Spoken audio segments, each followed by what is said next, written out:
Muy bien. Entonces, ya vimos que eh, la- el manejo del trauma lo atendemos cuando el paciente llega a la emergencia y le hacemos primero la revisión primaria con la reanimación, siguiendo nuestro esquema A, B, C, D, E. A, ver la vía aérea si está permeable o no. B, y en el A, no olvidar la inmovilización, que es lo mismo que control de columna cervical. B, evaluamos ventilación, respiración. C, evaluamos el estado circulatorio, el estado vascular del paciente. Y si hay hemorragia externa, la paramos. D, ¿qué cosa es D? D es evaluar el estado neurológico, buscar si hay déficit neurológico. Y E, ¿qué cosa es? Desvestir al paciente para que no se nos escape alguna lesión importante. Perdón, y prevenir la hipotermia. Muy bien, ahora vamos a hablar sobre el trauma musculoesquelético. Si bien es cierto, eh, en casi la mayoría de los traumas de moderados a severos, el sistema musculoesquelético, las lesiones a este nivel son bastante frecuentes, ¿sí? O sea, en extremidades básicamente, ¿no es cierto? Tienen una presentación aparatosa, dramática, pero rara vez ponen en peligro de vida inmediata al paciente, ¿sí? Pero, y acá viene el pero, como está en las tres últimas líneas, sin embargo, las fracturas pélvicas, pelvis, y de fémur, muslos, son a menudo fuente importante y no reconocida del shock que puede matar al paciente.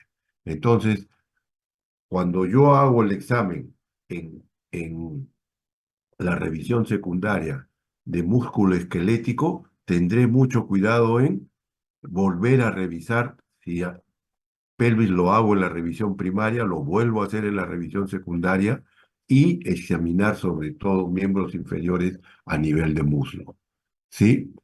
¿Dónde tienen impacto las lesiones musculoesqueléticas? En C. En C, porque la pérdida sanguínea nos va a llevar a una hipovolemia. ¿De acuerdo?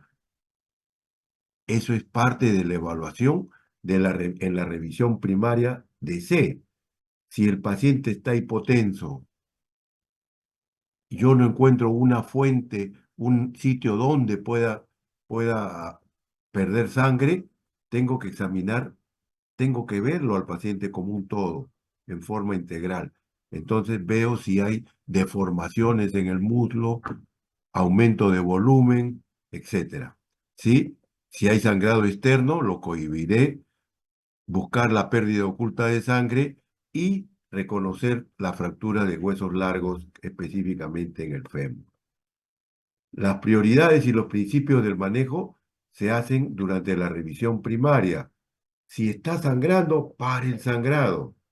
¿De acuerdo? Aplique una compresión digital, manual o con un vendaje compresivo. O puede también usar un torniquete, ¿sí? La otra medida que hay que hacer es que hay inmovilizar la extremidad, como ya vamos a ver sus ventajas. ¿Cuáles son los fundamentos para aplicar una férula? ¿Cuáles son las ventajas que tenemos? Primero, previene nuevas lesiones y sangrado. Si es una fractura inestable y yo no lo inmovilizo, se pueden mover esos cabos óseos astillados y pueden lesionar vasos importantes o otros tejidos circundantes. ¿De acuerdo? Cuando yo aplico una inmovilización a través de una férula, restauramos o mantenemos la perfusión de la extremidad distal. ¿De acuerdo? Y también es importante que la inmovilización, la estabilización de una fractura va a aliviar el dolor, ¿sí? No hay que demorar porque va a ayudar a que podamos examinar en forma adecuada al paciente. Atención, siempre buscar compromiso vascular, siempre buscar compromiso vascular. ¿Y cómo lo busco yo? Midiendo la extremidad distal, me voy a los pies y comparo ambos pies, cómo está la coloración, cómo está la temperatura, cómo está el pulso pedio, ¿sí? ¿De acuerdo? Tener presente en las fracturas expuestas el peligro que tiene y que hay que inmovilizarlas rápidamente, cubrirlas con un apósito y siempre pensar en el síndrome compartimental, siempre tener presente en extremidades el síndrome compartimental. Cuando tenemos un compromiso vascular, lo primero que tenemos que hacer es reducir, inmovilizar la fractura o si hubieran varias fracturas. Se puede evaluar mediante un ecodoppler la permeabilidad de la perfusión, ¿sí?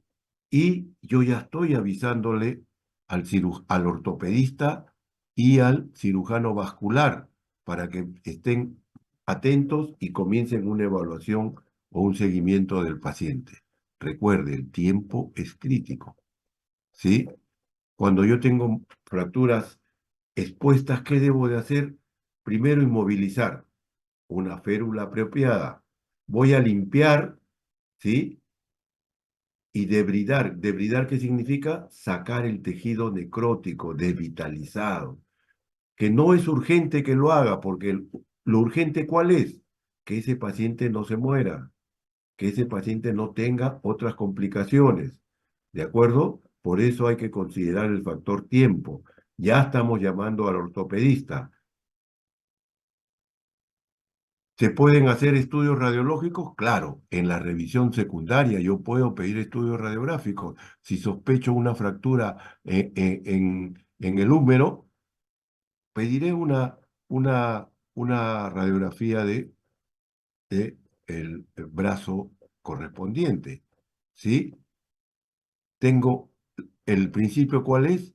Que debo ver una articulación por encima y otra por debajo. Ese es el criterio que siempre debemos tener presente. ¿En qué momento debo obtenerlas? Cuando el paciente esté hemodinámicamente normal.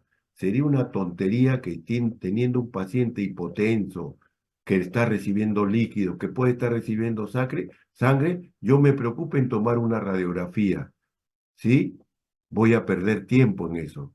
Y esto no lo va a matar de inicio, ¿de acuerdo? Por eso hay que tener las cosas bien, bien puestas en su sitio. El síndrome compartimental lo hemos explicado más de una vez, ¿sí? Cuando hay un traumatismo múltiple en extremidades, sobre todo en extremidades,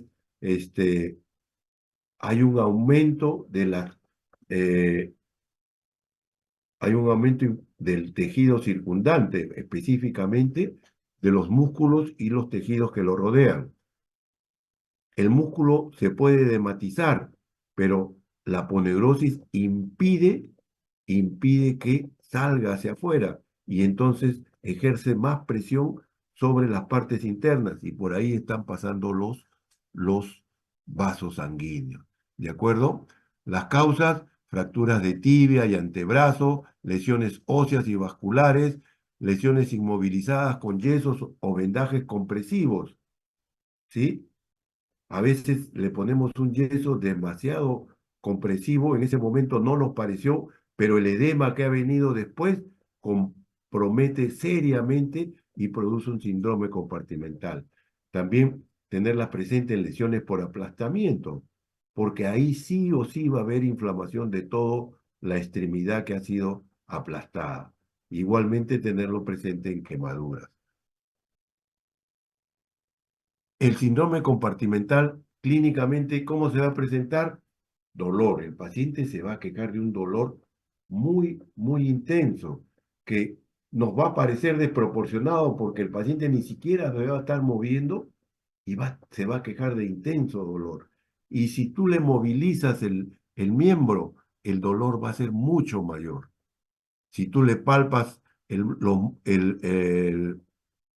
la pierna, ¿no? Vas a encontrar compartimientos súper tensos. Puede haber una simetría si comparas ambos miembros, que es lo que nos sirve para ver si hay compromiso de uno de ellos. Puede haber parestesia por compromiso también de los nervios. Y si fuéramos capaces de tomar la presión tisular, encontraríamos presiones que están por encima de 35 a 45 milímetros de mercurio. Entonces, resumiendo, las lesiones musculoesqueléticas pueden ser una amenaza tardía para la vida o la extremidad del paciente. Ojo, aquí hablamos de vida, pero también de repente la vida puede ser salvada y no la extremidad. Y la idea es que la vida sea salvada en su integridad. ¿De acuerdo? Si hay sangrado, detenga el sangrado, compresión externa, un vendaje compresivo o un torniquete. ¿Sí? Reduzca y movilice las fracturas y luxaciones, reconozca lo más rápido posible compromiso vascular y tenga siempre presente el síndrome compartimental. ¿Alguna pregunta? Ninguna. Entonces pasamos al 7. ¿Cuál es? Ah,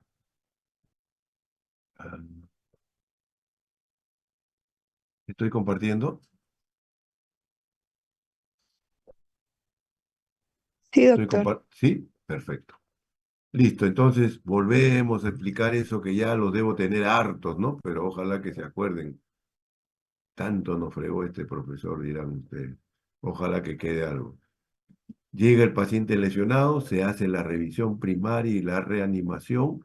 El concepto cuál es, siguiendo nuestras propiedades de A, B, C, D, E, lesión que diagnostico que pone en riesgo la vida del paciente, la soluciono, la soluciono, ¿sí? Luego viene la revisión secundaria, que es un examen más detallado, optimizar el estado del paciente y si estamos en un centro de poca complejidad, que no seamos capaces de solucionar todos los problemas del paciente, lo enviaremos a otro hospital que sí tenga esas condiciones. Vamos a hablar ahora del trauma en niños. Lo primero que hay que decir es que el niño, pues, hay diferencias fisiológicas que hacen que cuando manejemos un paciente pediátrico que ha sufrido un trauma, tengamos que tener en consideración. En primer lugar, los signos vitales van a variar de acuerdo a la edad, ¿sí? Ellos van a tener un menor volumen sanguíneo, alrededor de 70, 80 mililitros por kilo, ¿sí? La capacidad residual funcional está disminuida, hay una respuesta compensatoria muy fuerte, muy vigorosa. Los niños tienen una capacidad compensatoria muy elevada, pero cuando esta, esta capacidad compensatoria llega al límite, el deterioro, ¡fups!, se cae súbitamente. ¿De acuerdo? Se cae súbitamente. Y acá están algunos parámetros que tenemos que tener en cuenta. El pulso hasta los 2 años va entre 150 y 160, de 3 a 5 en menos de 140 y de 6 a 12 entre 100 y 120, ¿no? La presión arterial hasta los 2 años 60 a 70, de 3 a 5 por encima de 75 y de 6 a 12 por encima de 80 y 90. Entonces, hay que tener presentes estos, ¿no? Ya dijimos, el gasto urinario en los de 6 a 12, de 0,5 a 1, 1 centímetro por kilo de peso de 3 a 5 y 2 centímetros cúbicos por kilo en menos de 2 años. Entonces, en la reanimación vamos a utilizar una solución isotónica, cloruro de sodio, cristaloides, ¿sí? A 20 mililitros por kilo, ¿no? Y se los vamos a dar en 2 bolos de cristaloides. Supongamos, tenemos un paciente de 5 kilos, ¿no? ¿Cuánto le daremos? Le daremos 100 de inicio, 100 como segundo bolo, y si en el caso que no responda, ya usaremos sangre. ¿de acuerdo? Hay que hacer un uso temprano de la sangre total, idealmente, plasma y plaquetas. Cuando el sangrado es superior a la mitad del volumen de sangre del niño en las primeras 4 horas, debe ser reanimado con sangre y el uso temprano de plasma y plaquetas. La administración de líquidos en niños, las prioridades siguen siendo las mismas en niños, ¿ah? Nuestro A, B, C, D, E. Lo que cambia son estos: cómo evaluar los signos vitales, cómo dar los líquidos. No es lo mismo que le dé un litro a chorro a un adulto que a un niño, lo mato al niño, ¿no? Entonces, tener presente eso. Pero repito, las prioridades son las mismas, ¿sí? Acá en la reanimación usamos la regla del 4-2-1. ¿Qué significa 4-2-1?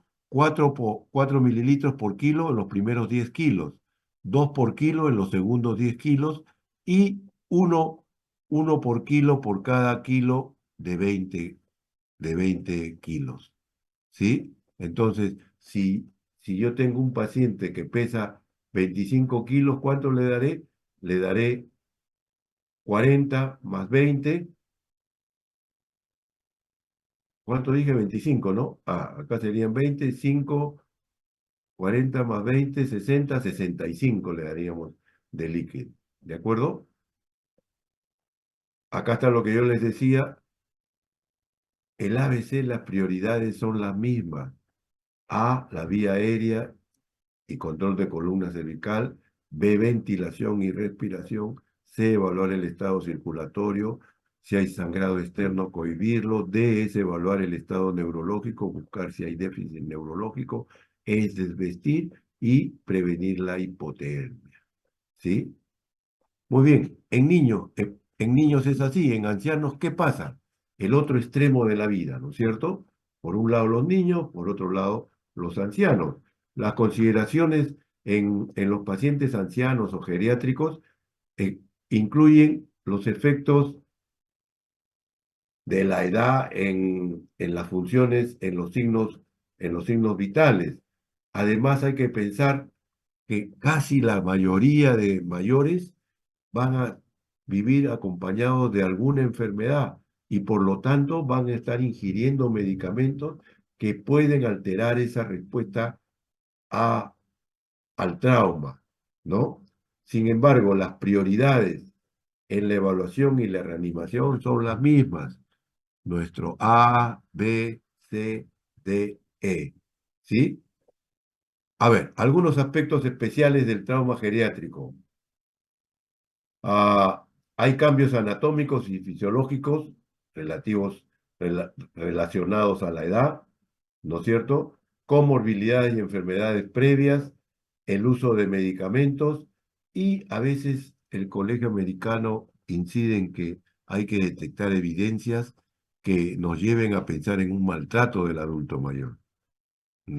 Pocas veces hablamos de eso, así como en los niños hay que pensar este, en el maltrato de niños, ¿sí? Hay también, el otro extremo es el maltrato del adulto mayor o anciano. Las causas principales de trauma en los ancianos, ¿cuáles son? A primer lugar, las caídas, ¿sí? El abuso del alcohol, quemaduras, ¿sí? Peatones que son este, atropellados, ¿no? O cuando se ponen a manejar y producen un choque vehicular, ¿no es cierto? Ya dijimos, a cierta edad se pierden los reflejos, ¿sí? Se pierde la visión o disminuye la visión. O sea, hay una serie las caídas suelen ser mucho más frecuentes por descuidos o porque no ven bien, se distraen o a veces no escuchan bien. Entonces, hay que tener presente todas estas cosas en el paciente geriátrico. Hablemos de la vía aérea en ancianos, siguiendo nuestro sistema, nuestro protocolo de ABCDE, ¿sí? Ya dijimos, las prioridades son las mismas. Recuerde, la reserva cardiopulmonar está disminuida, por lo que este paciente no podemos esperar tanto que comience a aumentar la frecuencia respiratoria, que presente cianosis, porque se van a descompensar rápidamente. Entonces, nosotros tenemos la obligación de pensar en la complicación rápidamente y hacer una intubación temprana. ¿De acuerdo? El manejo de la vía aérea se puede ver afectada porque a nivel de la dentadura, la gran mayoría tiene prótesis, ¿sí? Hay una fragilidad de la mucosa nasofaringea que hace que el sangrado sea importante. Y recuerde que la mayoría de ancianos tiene artrosis y nos interesa la artrosis cervical que nos va a no nos va a permitir realizar una buena movilización a nivel de la cerviz. ¿Sí? A nivel circulatorio, ¿qué alteraciones podemos especificar? Primero, la función y reserva cardiovascular están disminuidas. Rápidamente se descompensa. No es como el niño, que el niño tiene una reserva cardiovascular muy grande. Claro, cuando se le agota, sí se cae en picada. En el adulto mayor o en el anciano, esta está disminuida, rápidamente se ve comprometida. La administración de líquidos tiene que ser cuidadosa, ¿sí? Porque puede aumentar la presión en forma desproporcionada, puede producir una frecuencia cardíaca disminuida y puede haber una pérdida renal de la función renal con la edad. Esto es parte del envejecimiento fisiológico, ¿sí? Tener presente que algunos de los pacientes, una buena parte de ancianos, presenta fibrilación auricular y estos pacientes están anticoagulados. Otros pacientes van a estar tomando antihipertensivos, ¿no? Otros pacientes van a estar tomando beta bloqueadores que van a impedir que haya una frecuencia cardíaca compensatoria elevada. Todo esto entra entre los efectos farmacológicos que tienen los medicamentos que ingieren los pacientes. A nivel de extremidades, músculo esquelético, ya dijimos que era una de las principales causas de morbilidad eran las caídas, y las caídas se van a reflejar especialmente en lesiones de extremidades. Y por la mayoría de ancianos tienen algún grado de osteopenia, algunos, y otro de osteoporosis. Entonces, hacen que las fracturas sean más susceptibles, ¿sí?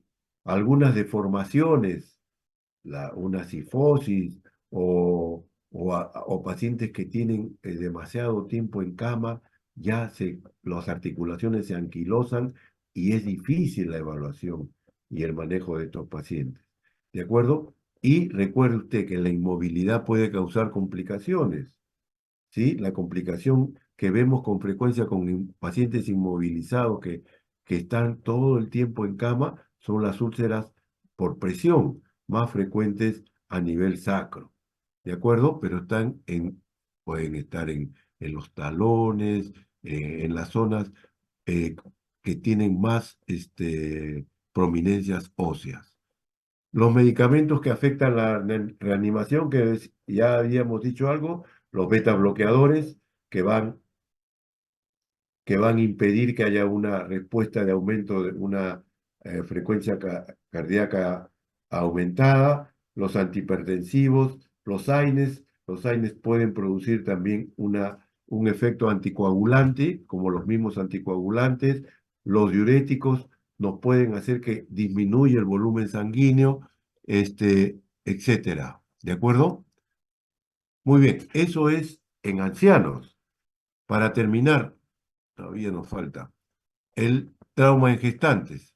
Recuerde que cuando yo atiendo a una gestante, estoy atendiendo a dos pacientes. Estoy atendiendo a dos pacientes, la madre y el feto. ¿De acuerdo? No vamos a discutir acá que si está vivo o no está vivo, si es un ser vivo, no. Acá consideramos que son dos vidas, punto. ¿De acuerdo? No hay discusión acá. La discusión la dejamos para otros campos. ah, y que durante la gestación hay cambios tanto anatómicos como fisiológicos, ¿sí? Que nos van a influenciar en la evaluación de la paciente embarazada que sufre algún trauma. ¿De acuerdo? Eh, lo primero que aquí no necesitamos preguntarle si está embarazada, ¿no es cierto? Es obvio que está embarazada. Pero en gente joven que no ve, que no sea ostensible, ¿no? Hay que preguntarle siempre, si está consciente, por supuesto, ¿no? Hay que, cuando examinas abdomen, busca el hipogastrio, ¿sí?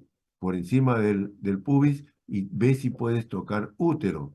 Y finalmente, lo que ya hemos repetido varias veces, toda mujer en edad fértil se le pide una prueba de embarazo.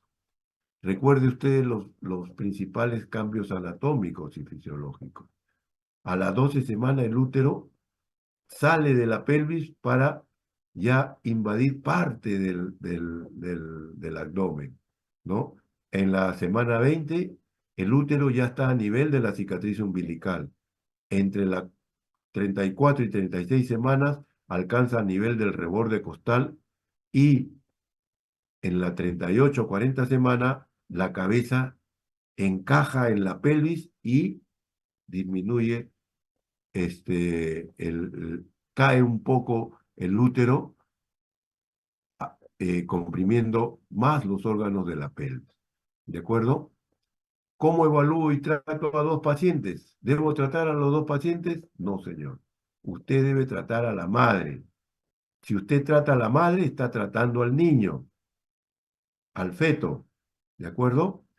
En la revisión primaria se hace la reanimación de la madre. ¿Sí?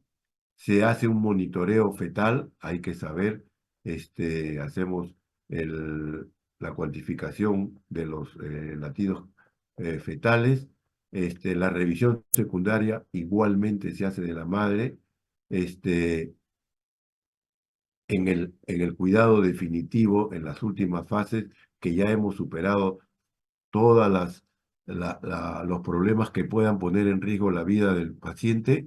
Este, hay que pensar en las madres que son RH negativo, hay que darle tratamiento con inmunoglobulinas para evitar una coagulopatía a nivel del feto. ¿Sí? Y rápidamente consulta temprana con el obstetra. ¿Qué es lo que nos interesa en la revisión primaria? En A es como cualquier persona no embarazada.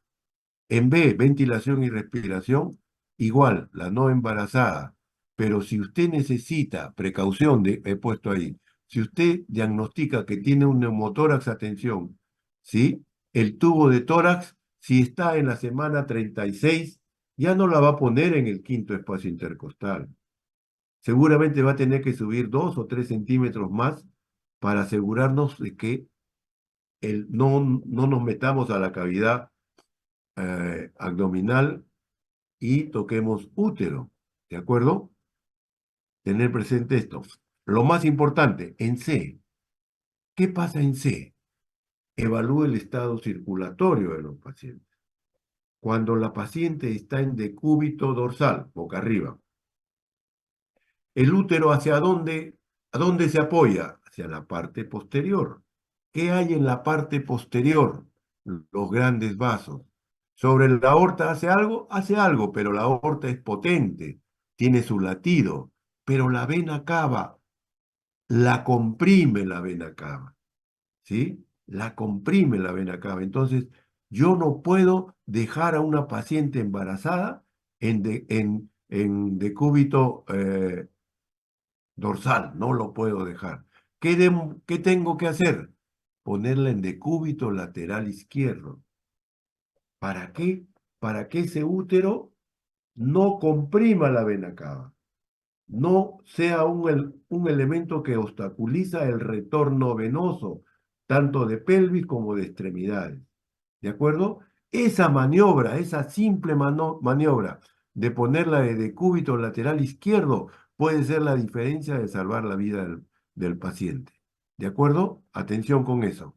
¿De acuerdo? En D, en el examen neurológico, voy a buscar eclampsia, si hay eclampsia, ¿sí? Si hay signos, ¿sí? Versus un trauma encefálico.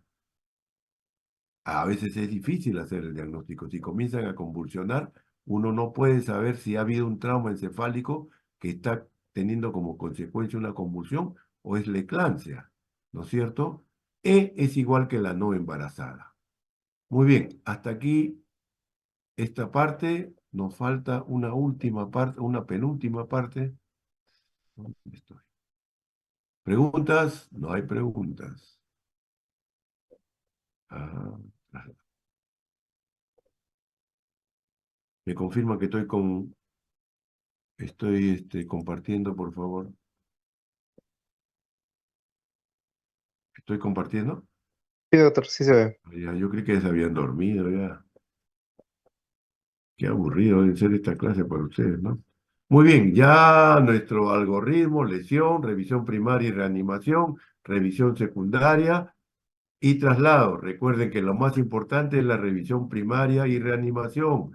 Yo identifico una lesión en A, la soluciono. Identifico una lesión en B, la soluciono.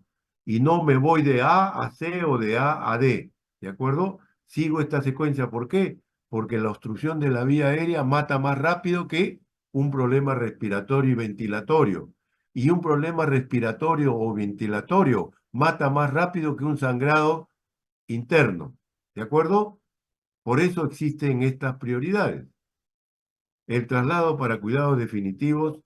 ¿Cuáles son los principios que tenemos que tener en cuenta? Hay que conocer las capacidades institucionales. Si yo estoy en una posta y tengo más que una enfermera y un técnico que hacen guardia conmigo 12 horas, ¿ah? ¿Puedo hacer una revisión primaria? Sí, y secundaria también, ¿sí?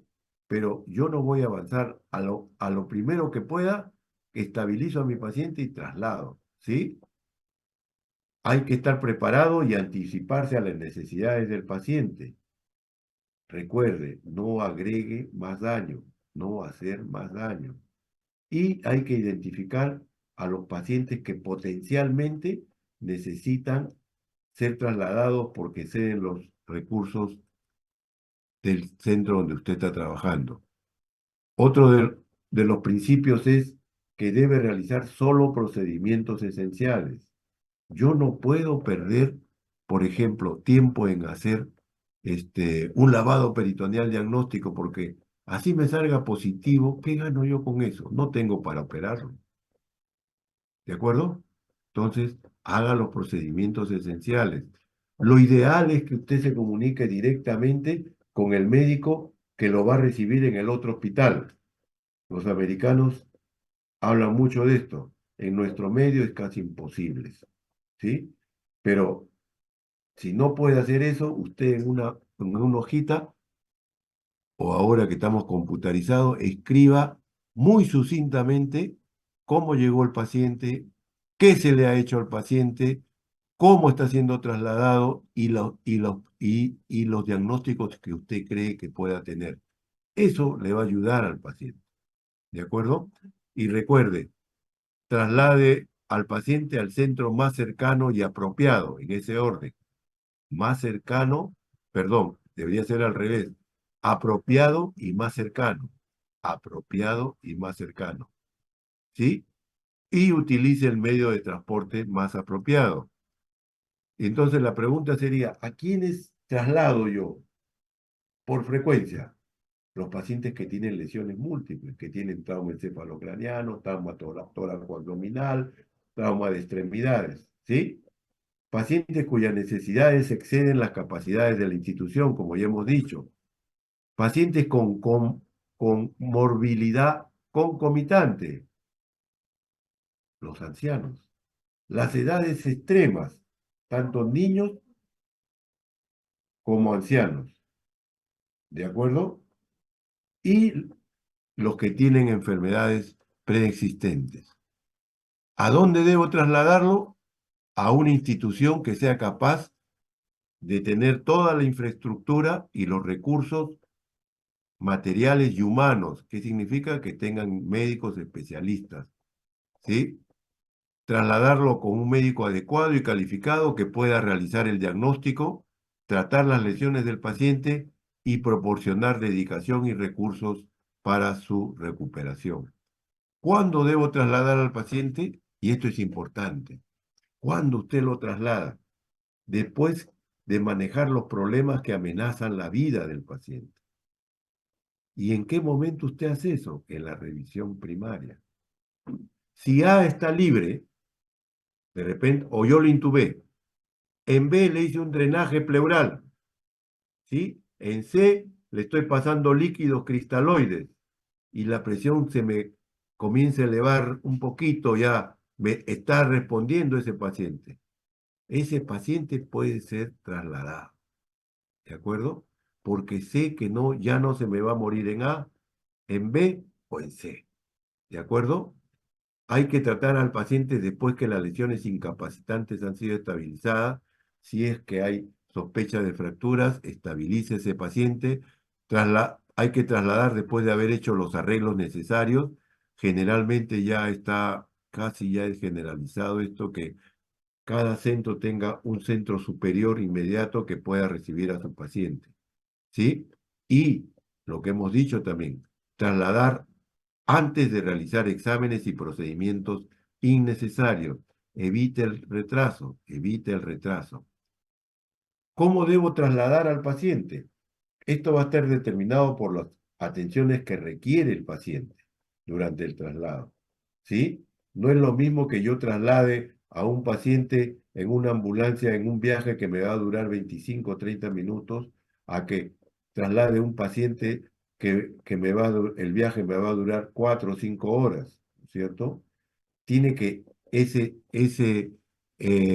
tiene que, tiene que haber los recursos que tengan, sean capaces para poder yo resolver algún problema si se presenta en A, en B o en C. ¿De acuerdo? Entonces, resumiendo, los pacientes con lesiones que exceden las capacidades institucionales deben ser trasladados. Hay que proporcionar una preparación óptima para un traslado seguro. Muy bien. Hasta aquí, ¿alguna pregunta? ¿Qué hora es? Ya van como 50 minutos menos, ¿no? Porque hemos empezado 8 y 10, 40 minutos. ¿Alguna pregunta? ¿Nada? ¿Ninguna? Pregunten, pues, muchachos. El que pregunta se gana un premio, ahí está. Ni así preguntan, ¿no? Podemos sortear un auto y no preguntan, cariño.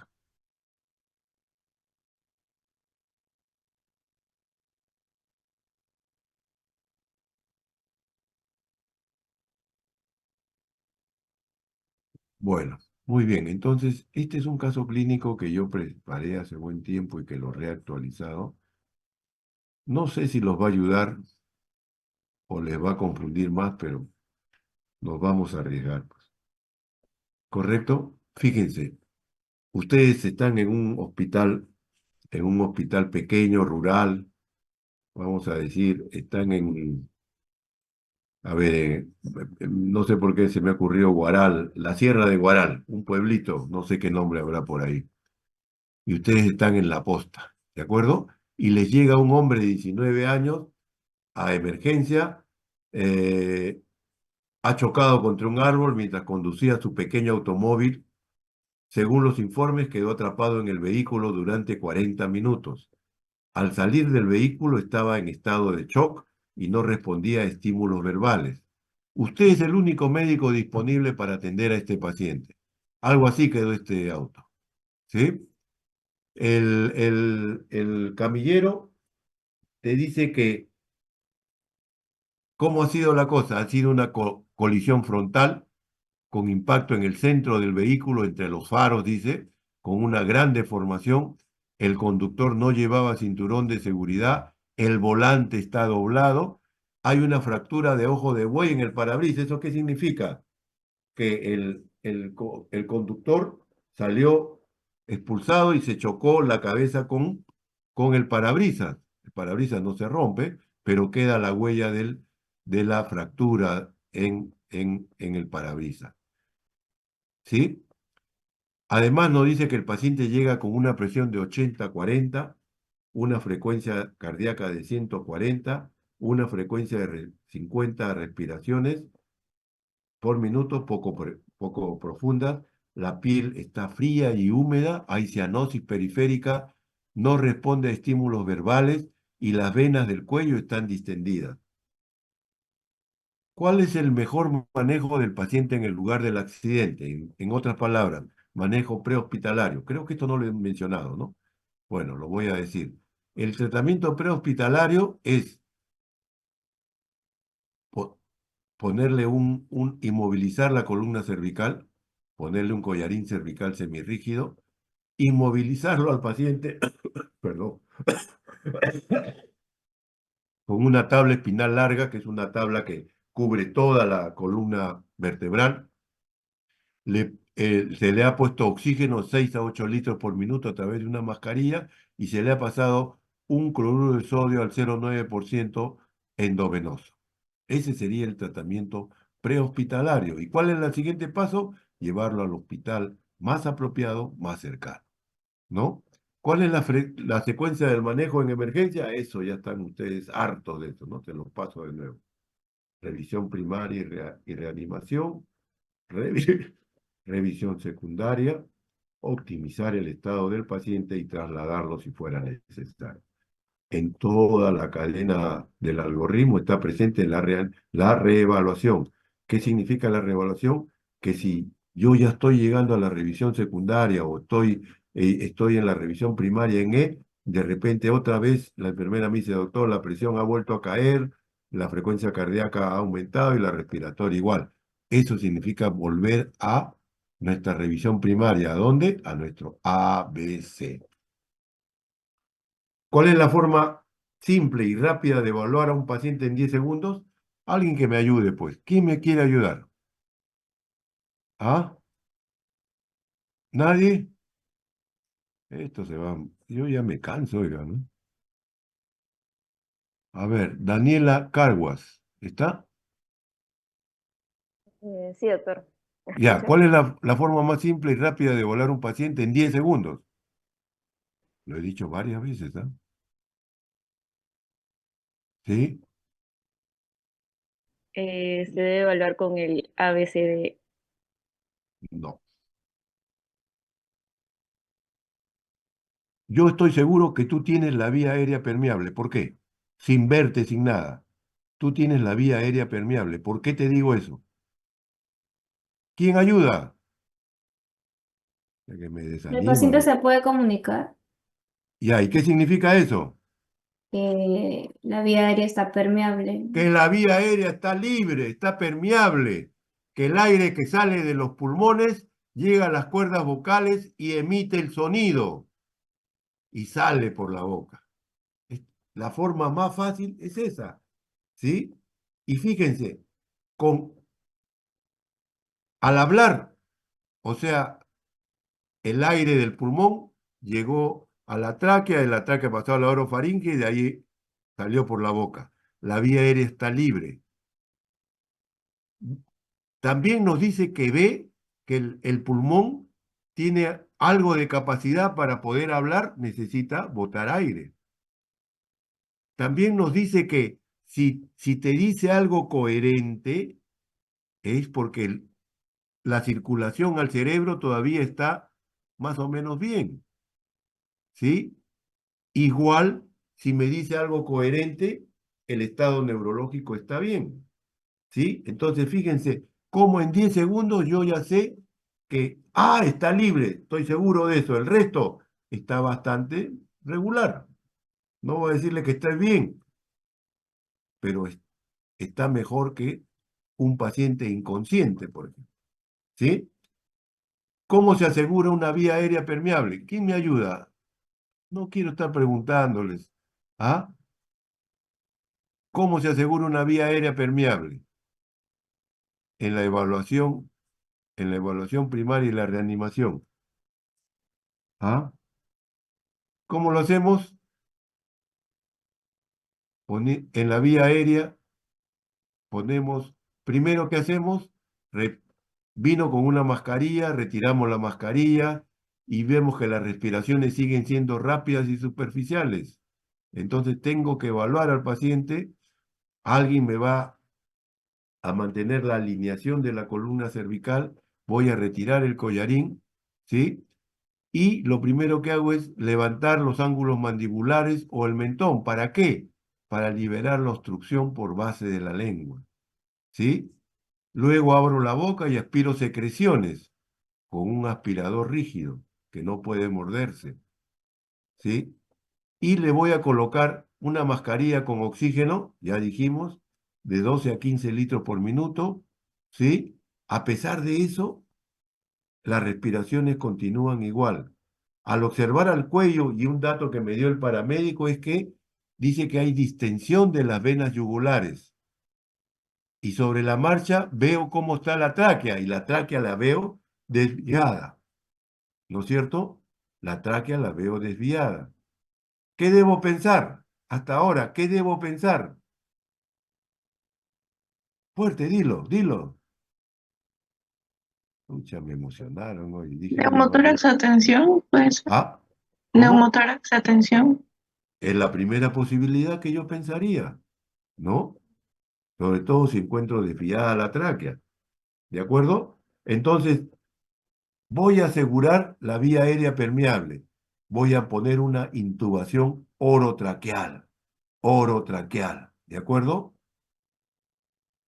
Puedo poner también un pulso oxímetro. Fíjense, antes que lo intuben, la saturación de oxígeno estaba en 83.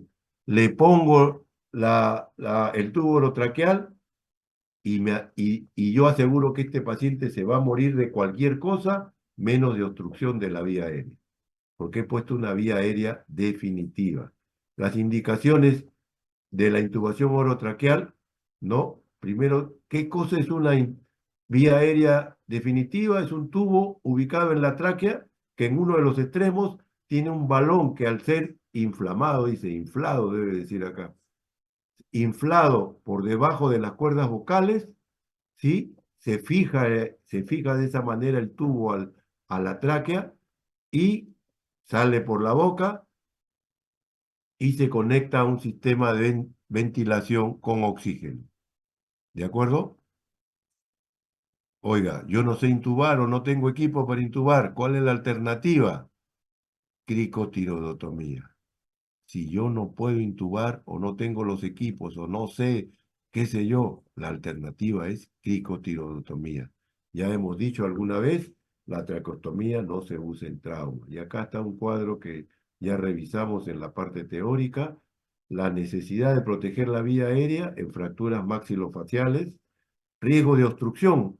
El paciente no me da ningún síntoma, pero yo me adelanto cuando pienso que puede haber un hematoma cervical, una herida por arma de fuego, ¿sí? Un trauma laringio o cuando el paciente ya comienza a presentar estridor, ¿sí? Y el paciente tengo que protegerlo cuando está inconsciente, cuando está en coma, ¿sí? Cuando está en coma, ¿de acuerdo? Esto para proteger la vía aérea. O en B, cuando veo que el paciente está haciendo un esfuerzo respiratorio, hay un aumento de la frecuencia cardíaca, hay hipoxemia, hay cianosis, ¿no? O cuando hay una gran pérdida de sangre, el paciente está en un shock severo, hay una hemorragia grado 3 o grado 4, ¿sí? Que nos pueda hacer, al haber menos sangre, hay menos hematíes, eritrocitos, menos que lleguen oxígeno a la célula. Entonces, tengo que darle más oxígeno, tengo que darle más oxígeno, ¿sí? En B, en este paciente, a la inspección, vemos que hay una menor movilidad del hemitórax izquierdo. A la palpación, la amplexación está disminuida en el hemitórax izquierdo. A la palpación hay enfisema subcutáneo. aire en el tejido celular, en la grasa de la pared torácica izquierda. Probablemente ¿de dónde puede venir ese aire? Del pulmón. Se ha lesionado el pulmón, hay una fractura o hay una solución de continuidad en la pared torácica y el aire sale hacia el tejido celular subcutáneo. A la percusión encuentro un hipertimpanismo en el hemitórax izquierdo y a la ocultación el murmullo vesicular está abolido en el hemitórax izquierdo. ¿Diagnóstico? ¿Cuál es el diagnóstico? Angélica. Ah. Michelle. Ah. Franco quinto. Franco cuarto tampoco. Keila. ¿Nadie? Ya pues, que alguien me diga. ¿Sería un neumotórax? Un neumotórax, doctor. Ya, ese es como el jugador que se llevó al arquero a los 5 defensas en la línea y se voltea para ver quién está atrás. ¿Qué falta? Atención. Neumotórax, atención. Atención, pues. Entonces ahora sí es gol. Neumotórax, atención. ¿No? Entonces es un neumotórax. ¿Y cuál es el diagnóstico diferencial? ¿Quién me dice? Ayer fue una pregunta eso. ¿Ah? ¿Cuál sería el diagnóstico diferencial?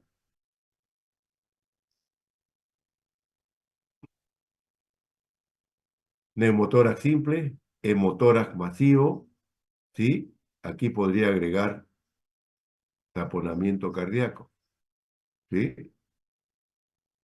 Eso tienen que ustedes especificar bien las diferencias clínicas que vamos a tener, ¿no es cierto?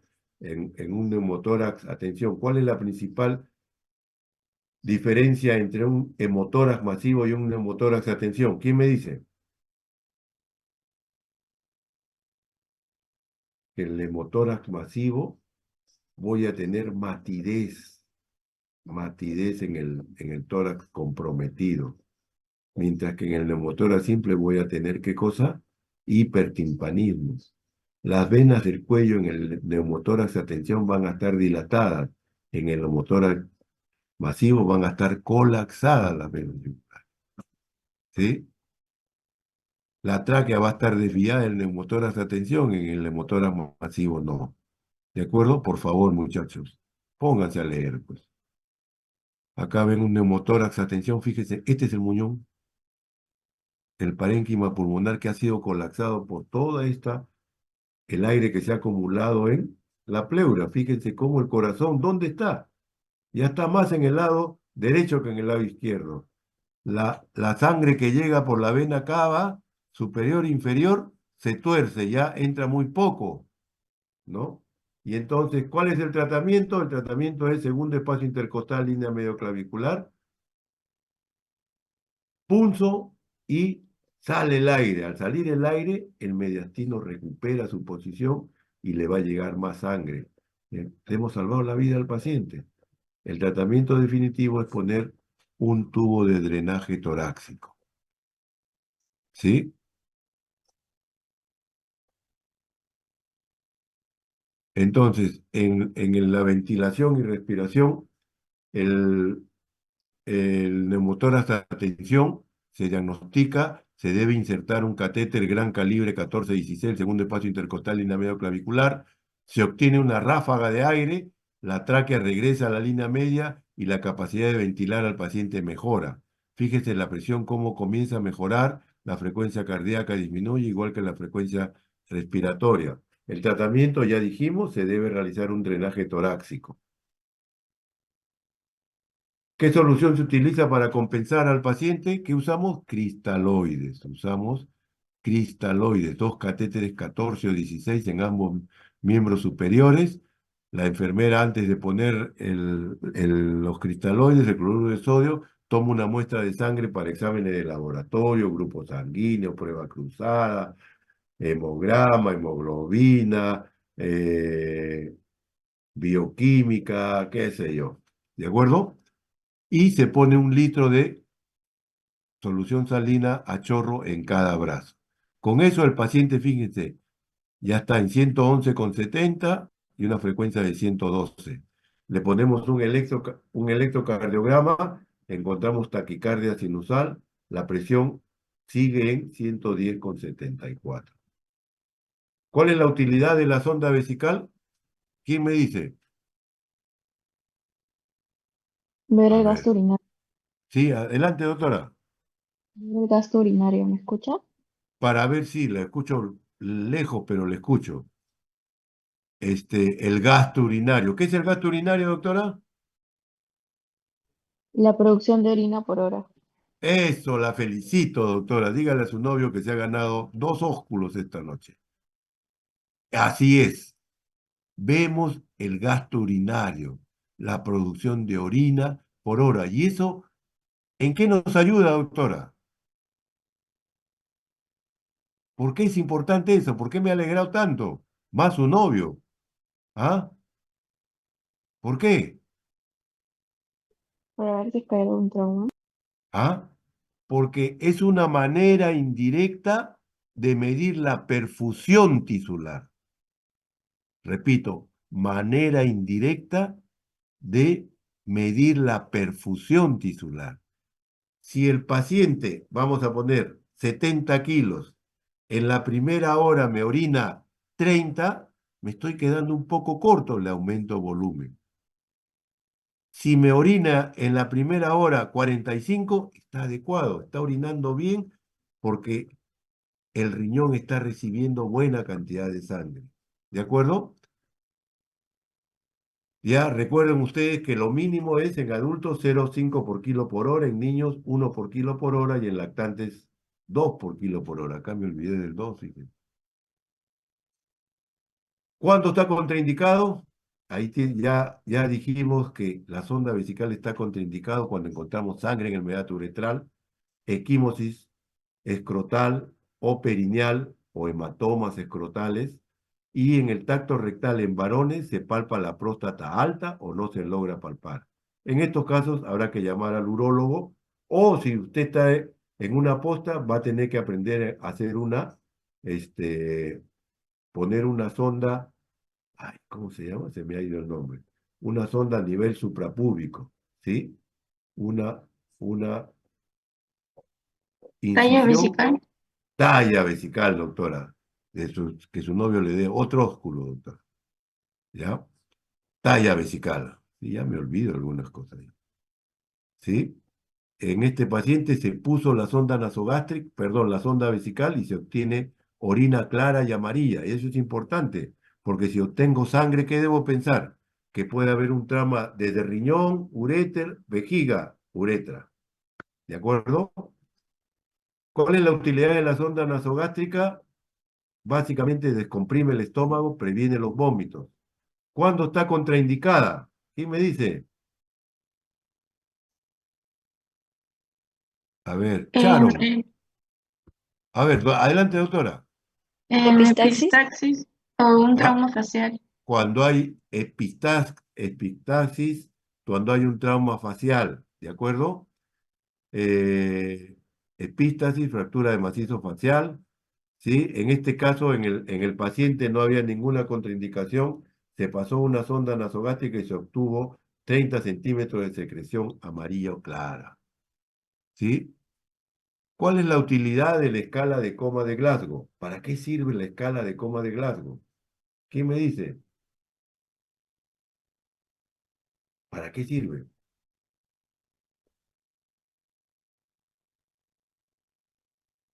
¿Nada? ¿Nadie? Son tímidos ustedes, ¿no? Mayra, Mayra Marín, ¿está o no? No nos acompaña. Albert Tunque, ¿está o no? También está en el grupo No Sabe, No Opina. Ángela Astric, ¿está o no? ¿Nadie se anima? ¿Para qué se hace la Sí, escala de... doctor, estoy presente. Ah, ya Ángela, a ver, dime. ¿Para qué? Bueno, la escala de coma de Glasgow va a servir básicamente para evaluar lo que es el nivel de conciencia. El estado de conciencia. Muy bien, doctora, la felicito. No sé por qué nadie sabía esto. ¿Ah? O lo hace para que reniegue yo. La felicito, la escala de coma de Glasgow nos da evaluamos el estado de conciencia del paciente, ¿no es cierto? Y utilizamos tres parámetros: respuesta ocular, respuesta verbal y respuesta motora. Y hay una tablita que yo no quiero que se aprendan eso, pero que sepan que cuando la escala de coma de Glasgow es menor de 8, es coma. En este paciente tenía, cuando abría los ojos de estímulo doloroso, tenía 2 puntos. Respuesta motora, responde a estímulos dolorosos intentando retirar, 4 puntos. Respuesta verbal, como está intubado, no se le puede hacer eso, se le pone equivalente a 1. 2, 4, 6 y 1, 7. Diagnóstico, coma, ¿de acuerdo? Por escala de coma de Glasgow.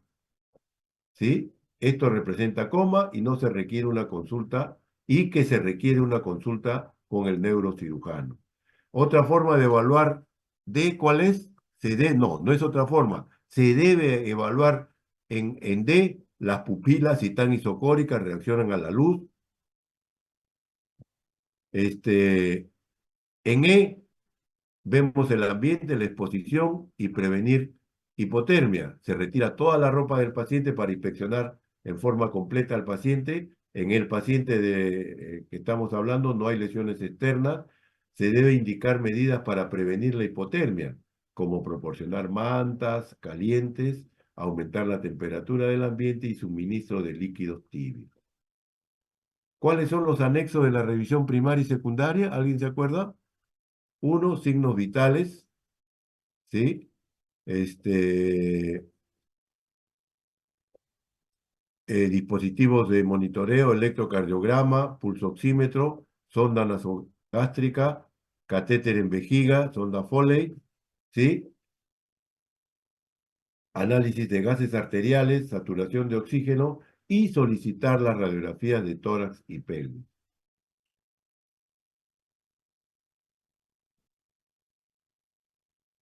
Se debe evaluar, ya son las 9, ya está jugando la U ya. Se debe reevaluar al paciente cuando tengamos alguna alteración. ¿De acuerdo? Muy bien, señores, hasta acá voy a llegar. ¿Alguna pregunta para terminar? Voy a dejar de compartir. ¿Sí? ¿Alguna pregunta? A ver, solamente por fines de curiosidad. ¿Todos los presentes pueden abrir sus cámaras, por favor? Pueden abrir sus cámaras, que es la forma de saber si están presentes en forma activa o simplemente son puros nombres en una pantalla.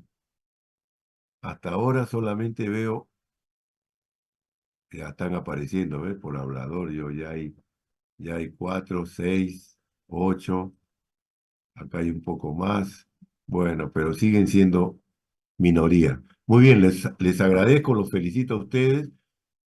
Ojalá que sea de beneficio lo que he tratado de transmitirles.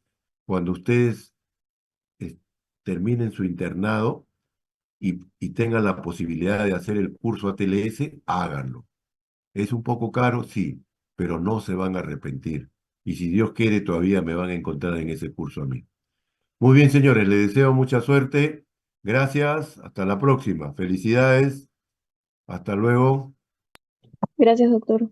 Gracias, doctor. Hasta luego, Hasta doctor. luego. Hasta Gracias, luego. doctor. Hola,